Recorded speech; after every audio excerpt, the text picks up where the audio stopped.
Hello, നമ്മളിപ്പോൾ നിൽക്കുന്നത് ആസിഫി ബിരിയാണിയിലാണ്. അപ്പം ഒരുപാട് വെറൈറ്റി ഐറ്റംസ് നമുക്ക് അവരുടെ മെനുവിൽ കാണാൻ പറ്റുന്നുണ്ട്. കണ്ടല്ലോ.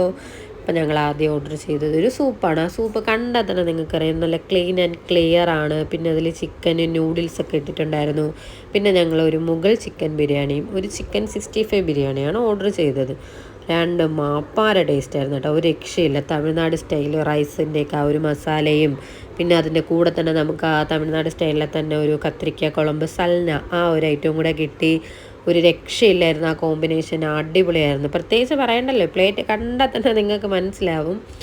അങ്ങനെ അടിപൊളി ഒരു ബിരിയാണിയിൽ ഞങ്ങൾ ഇങ്ങനെ സംതൃപ്തരായിരുന്നു. ലാസ്റ്റ് ഒരു ലൈമും ഒരു ഭയങ്കര ഗ്യാപ്പിന് ശേഷം ഒരു ലസ്സിയും കുടിച്ച് ഞങ്ങൾ അങ്ങനെ അവിടെ നിന്ന് ഇറങ്ങുകയാണ്. അപ്പോൾ ഈ ലൊക്കേഷൻ വരുന്നത് നമ്മുടെ കൊല്ലം പോളയത്തോടുള്ള ഡോമിനോസ് ഉണ്ടല്ലോ, ഡോമിനോസിൻ്റെ തൊട്ട് മുകളിലാണ് ഈ ആസിഫി ബിരിയാണി ഷോപ്പ് വരുന്നത്.